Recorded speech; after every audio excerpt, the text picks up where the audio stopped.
Hi, I'm Deepika, and today we're going to talk about heart-centered love, about the love that arises from the heart and connects us with other people in this really, really sweet, intimate, friendly, spacious way.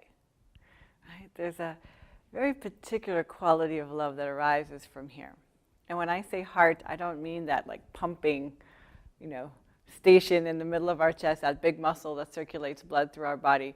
I'm talking about the energetic heart, the feeling sense that we have here that arises from the center of our chest. That's our energetic heart. And heart-centered love is a quality of love that happens when two hearts connect in this really beautiful way.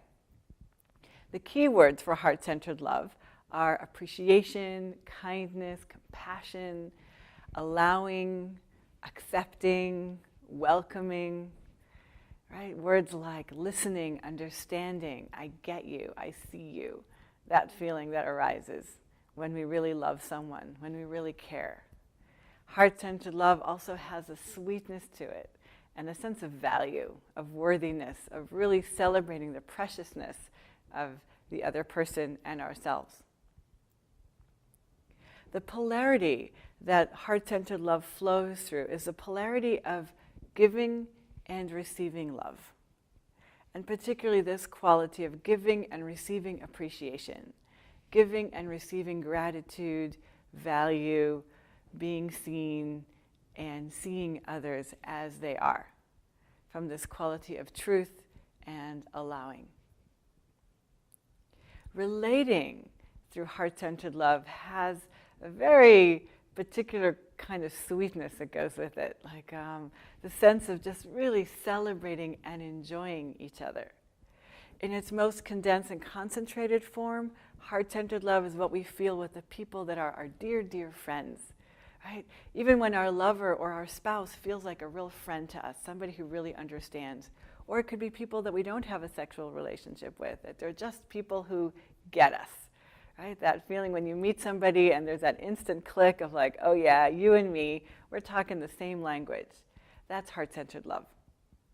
In its more diffuse form, heart-centered love can also be shared with people in our life in all kinds of ways.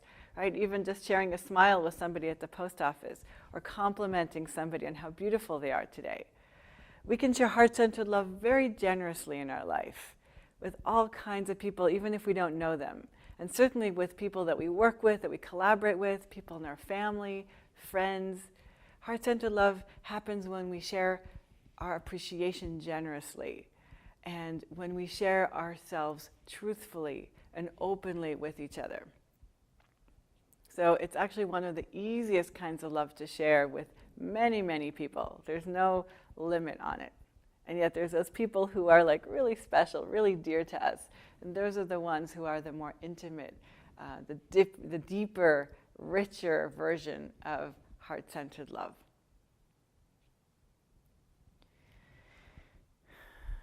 Now, when heart-centered love is missing, it's usually experienced as a kind of flatness or stiffness in our life.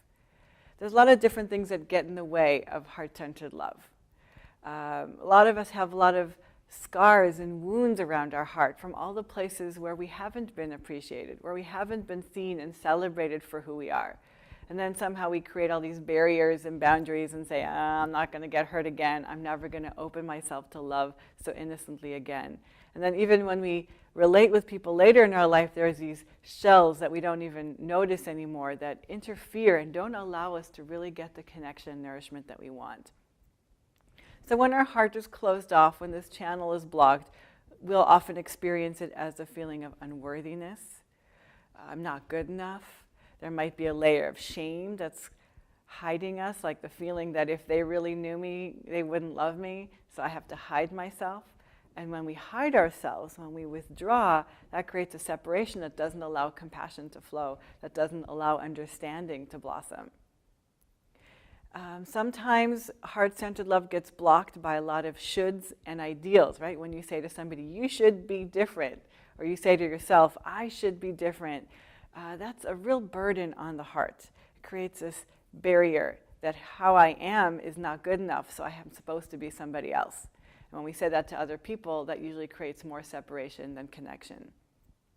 So relationships that have that kind of disconnect often are cold, stiff. The relationship doesn't feel easy. There's a lot of misunderstandings. There's a lot of hiding, shaming, and a feeling of I can't really show up and be myself.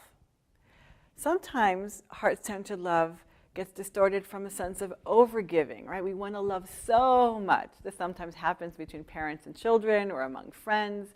And then the love gets distorted into worry, advice, trying to fix the other.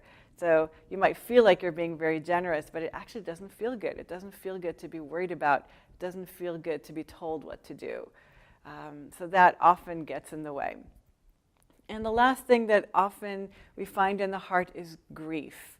The feeling of unresolved grief, all the tears that we've wanted to shed in our life but weren't able to, the losses that we've lost, the people that we've loved, the opportunities that we've missed. And the deepest grief that weighs on all of our hearts is the grief of having not been true to ourselves, having abandoned our own heart for the sake of achievements or what we thought we were supposed to be loved. And there's a deep, deep heartache in that. So as we connect with our hearts again, there's an opportunity to rekindle that sense of sweetness with ourselves.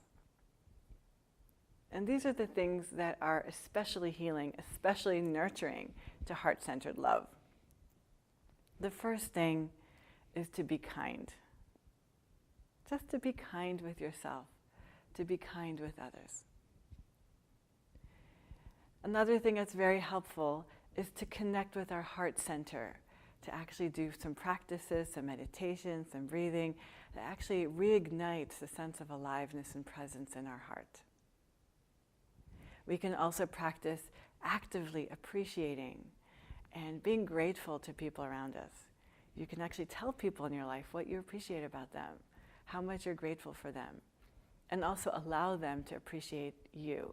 Sometimes the hardest thing in heart-centered love is actually to receive and to get how important you are to other people.